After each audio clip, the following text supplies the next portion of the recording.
आज संत शिरोमणि गुरु रविदास की जयंती बिहार राज्य के साथ साथ देश के कोने कोने और अपने देश में ही नहीं विदेशों में भी संत शिरोमणि गुरु रविदास जी का जयंती समारोह मना रहे हैं। आज ही के दिन संत शिरोमणि गुरु रविदास का जन्म उत्तर प्रदेश के बनारस में जन्म हुआ था। जब गुरु रविदास का जन्म हुआ था तो उस वक्त जाति प्रथा बहुत चरम पर था। हम लोगों के परछाई से भी लोग छुआ जाते थे। ब्राह्मणवादी व्यवस्था था, लेकिन संत शिरोमणि गुरु रविदास जी संतों के संगत में रह करके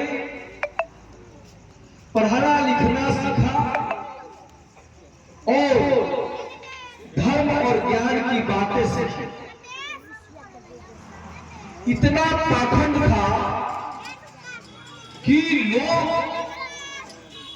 समझते थे कि पूजा पाठ से ही सबको सब कुछ मिल जाएगा। लेकिन संत शिरोमणि गुरु रविदास जी कहे कि मन को चंगा कीजिए, पहले मन को साफ कीजिए। जब आप मन को साफ कीजिएगा तभी आपको ईश्वर मिलेंगे और आपके सामने वाला व्यक्ति भी आपको अच्छा लगेगा। जब मन में आपके मैल रहेगा तब आपके सामने वाला व्यक्ति भी आपको अच्छा नहीं लगेगा। तभी बोले संत शिरोमणि गुरु रविदास जी की मन चंगा तो कठौती में गंगा। तो मन को हम लोगों को आज भी अपने गांव समाज में रहते हैं, एक ही आंगन में रहते हैं, लेकिन एक भाई को दूसरे भाई से ताका ताकी भी नहीं है, बात विचार भी नहीं है। तो हम लोगों को गुरु रविदास जी की वाणी जो है उस वाणी से सीखने की जरूरत है। गुरु रविदास जी इस बात को बोले थे कि हम लोगों को जो समाज में पूजा पाठ के साथ साथ कर्म पर भी हम लोगों को ध्यान देना चाहिए। जो भी हमारे बच्चे पढ़ना चाहते हैं उनको कहिए कि पूरे मेहनत से लगन से पढ़े। जिस दिन मेहनत और लगन से आप पढ़िएगा तो आपके बच्चे जरूर कामयाब होंगे। हम लोगों को भी अपने बच्चों पर ध्यान देना पड़ेगा कि स्कूल गया पढ़ने के लिए कि नहीं, स्कूल से क्या पढ़ के आया उस पर भी हम लोगों को ध्यान देना होगा। हमारे बच्चे पढ़ाई से ज्यादा खेल पर तो नहीं ध्यान दे रहे हैं, तो हम लोग अपने बच्चों को विशेष करके ध्यान देंगे तभी हमारे बच्चे जो है अच्छा पढ़ेंगे लिखेंगे, तो हमारे बच्चे गांव समाज के साथ साथ देश का भी नाम रोशन करेंगे। चाहे हमें आधी रोटी खानी पड़े तो हम आधी रोटी खाएंगे, लेकिन अपने मुन्ना और मुनियों को जरूर पढ़ाएंगे, जरूर पढ़ाएंगे। संत शिरोमणि गुरु रविदास जी बोले थे मांस मछली दारू शराब ये सब हम लोगों को त्याग देना है। निर्मल मन रहेगा, साफ मन रहेगा तो आपको अच्छा और बुरा का फर्क पड़ेगा। तभी हमारे बच्चे पर हम लोग विशेष ध्यान देंगे। जब हम ही लोग पी करके धूर्त रहेंगे, पी करके हम लोग दिमाग हमारा ठीक दिशा में काम नहीं करेगा तो हम अपने बच्चों पर ध्यान देंगे क्या? तो हम लोग यही कहेंगे कि हम लोगों को एकदम बच्चों पर ध्यान देना है। कर्म के विषय में संत शिरोमणि गुरु रविदास लिखे हैं कि कर्म बंधन में बंधे रहिए, तेजाओ न फल की आस, कर्म ही मनुष्य का धर्म है। सत भके रविदास, सत भके रविदास। तो हम लोगों को कर्म पर प्रधानता देना चाहिए। चाहिए। हमारे संत शिरोमणि गुरु रविदास जी हमेशा इस बात को बोले, राजा से भी तर्क किए कि राजा से इस बात को बोलते हैं कि ए राजा, ऐसा चाहूं रात में जहां सबन को मिले अन्न, झोंक बरस संप से रैदास रहे प्रसन्न। तो हमें हमेशा इस बात को ध्यान रखना चाहिए कि हमारे संत, हमारे मुनि, हमारे महर्षि क्या हमारे विषय में बोल रहे हैं। हम पूजा के साथ साथ उनके विचारों पर भी हम लोगों को ध्यान देना चाहिए। हमारे उसी समय संत कबीर दास इस बात को बोले कि पत्थर तुझे सो हरि मिले तो मैं बुझूं पहाड़, पत्थर तुझे सो हरि मिले तो मैं बुझूं पहाड़, उससे भली तो चक्की है जो पीस खाए संसार, पीस खाए संसार। तो हमें वो कर्म के तरफ इशारा कर रहे हैं, कर्म के तरफ इशारा कर रहे हैं कि हमें कर्म पर विशेष ध्यान देना चाहिए।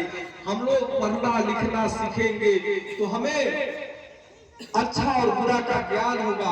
पढ़ना लिखना हम लोग शुरू करेंगे तो हम जिस आशा और विश्वास के साथ हम लोग अपने बच्चे को पढ़ाते हैं, उस आशा विश्वास के साथ हमारे मुन्ना और मुनिया खरा उतरेगी, यही इंजीनियर बनेंगी, यही डॉक्टर बनेंगे। तो भगवान बुद्ध भी बोले, अपो दीपो भव, अपना दीपक स्वयं बनिए और मन में जो अज्ञान रूपी अंधेरा है वो चिराग, ज्ञान रूपी चिराग को जलाइएगा तो अज्ञान रूपी अंधेरा जो है अपने आप दूर हो जाएगा।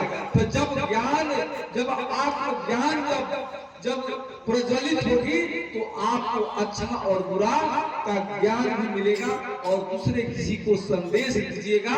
तो हम लोग यही कहेंगे। और हमारे बाबा साहब भीमराव अम्बेडकर जो बोले उस पर भी हम लोगों को विचार करना है कि शिक्षा वह शेरनी की दूध है, जो पिएगा वही दहाड़ेगा। तो हम लोगों को शिक्षा जब आप में आ जाएगा तो समझ लीजिए कि आपको शेर जैसी ताकत आएगी। जब शेर जैसी ताकत आएगी तो कोई ज्ञानी आपको उल्टा ज्ञान दे रहा होगा तो आप ज्ञान से उसको प्राप्त कीजिए, उसको ज्ञान से उसको हराइएगा। तो हम लोगों को विशेष रूप से ज्ञान पर हमारे अपने बच्चों के साथ साथ आप लोग भी कहीं से घर का काम काज करने के बाद में जो शाम का समय बचता है तो आप बैठ जाइएगा और अपने सामने बच्चा को बैठा दीजिएगा। तो आपके डर से बच्चा जो स्कूल का जो टास्क मिलेगा उस चीज को याद करेगा। अब आप शाम का समय आप ले लीजिएगा मोबाइल और उस मोबाइल में देखिएगा तो वो बच्चा आपके पीछे आकर के आपके साथ साथ वो भी मोबाइल देखेगा। तो हम लोगों को इस चीज पर ध्यान देना होगा। थोड़ा सा आप अपने बच्चा पर ध्यान दीजिएगा तो आपका बच्चा जो सही दिशा में पढ़ लेगा और सही दिशा में पढ़ेगा तो यही बच्चा इधर आओ, यही बच्चा अच्छा से पढ़ेगा तो डॉक्टर इंजीनियर बनेगा, साइंटिस्ट बनेगा। और हम लोगों के बीच में सब लोग कहेगा, पापा का क्या नाम है? अरुण राम। आपका क्या नाम है? देखिए ये अरुण राम का लड़का है, नाम है विशाल, ये इंजीनियर बन गया। बड़ी मेहनत करता था। हम लोग जब जाते थे तो ये बैठ करके पढ़ता था, इधर उधर के बच्चा के साथ खेलता नहीं था। तब ये बच्चा जब पढ़ेगा तो इसको देखा देखी और बच्चा भी पढ़ेगा और कहेगा कि अरुण भैया डॉक्टर बने हैं तो हम भी डॉक्टर बनेंगे, नहीं तो इंजीनियर बनेंगे क्या? तो यही चीज हम लोगों को जो जयंती हम लोग मना रहे हैं, जयंती के पीछे यही ना मकसद है। मकसद तो यही है कि हमारे संत शिरोमणि गुरु रविदास जी बहुत पढ़े लिखे विद्वान थे, उनका किताब मोटा मोटा छपा हुआ है और समाज को उससे पढ़िएगा तो ज्ञान मिलेगा। और जो लोग पढ़ा लिखा नहीं रहेगा वो लोग क्या किताब लिखेगा। तो संत शिरोमणि गुरु रविदास जी अपने समाज को जगाने के लिए और सभी लोगों को ज्ञान रूपी उनका जो प्रकाश था उस प्रकाश से समाज में बहुत सारे कुप्रथा उनके वजह से खत्म हुआ। ब्राह्मणवादी जो व्यवस्था था वो खत्म हुआ। तो हम लोगों को इनके पूजा के साथ साथ जो इनके जो किए हुए कार्य जो है उसी तरह से हम लोग भी काम करेंगे।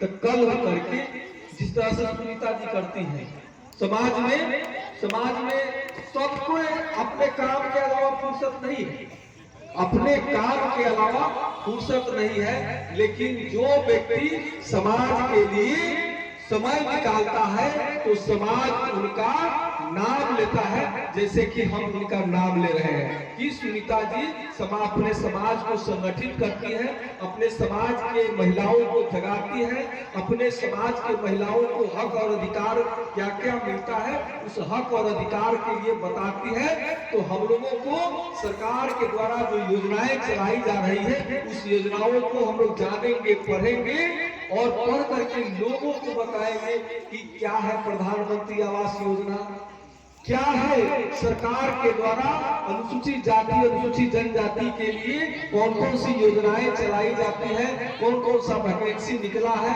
उसका क्या पात्रता है, उसके अनुसार हम लोग पढ़ेंगे तब न उसको हम लोग प्राप्त करेंगे। हम तो आए थे लेबर कार्ड भी बनवाने के लिए आए थे। तो लेबर कार्ड भी आप लोग बनवा लीजिए। लेबर कार्ड में 16 तरह का योजनाओं का लाभ मिलता है। तो हम लोग यही कहते हैं कि जहां हमारी जरूरत पड़े हम आपके लिए एकदम तत्पर हैं। जहां जरूरत पड़े या तो आप आ जाइए या फिर हमको बुला लीजिए। फोन से भी बात कीजिएगा तो हम डायरेक्ट फोन उठाते हैं। अपने लोगों के लिए और अपने लोगों के हक अधिकार के लिए हम हमेशा लड़ते हैं और हमेशा लड़ते रहेंगे। हमें परवाह नहीं है कि हमें आगे क्या होगा, हमें परवाह है कि हमारे समाज के लोगों को वो हक अधिकार मिल रहा है कि नहीं मिल रहा है। तो उनको हक अधिकार पहुंचाना भी मेरा कर्तव्य बनता है। तो हम यही कहेंगे कि आप लोग हमेशा हमसे जुड़ करके रहिए, क्योंकि आप ही लोगों की वजह से हम जीते हैं। आप सब लोग एक एक वोट दे करके हमको जिताने का काम किए हैं। मेरा भी कर्तव्य बनता है कि हम लोग जितना दिन पद पर रहे या पद पर नहीं रहे, हम लोग आपकी सेवा में हमेशा समर्पित रहेंगे। इन्हीं चंद शब्दों के साथ अपनी वाणी को विराम देता हूँ। जय हिंद, जय भारत।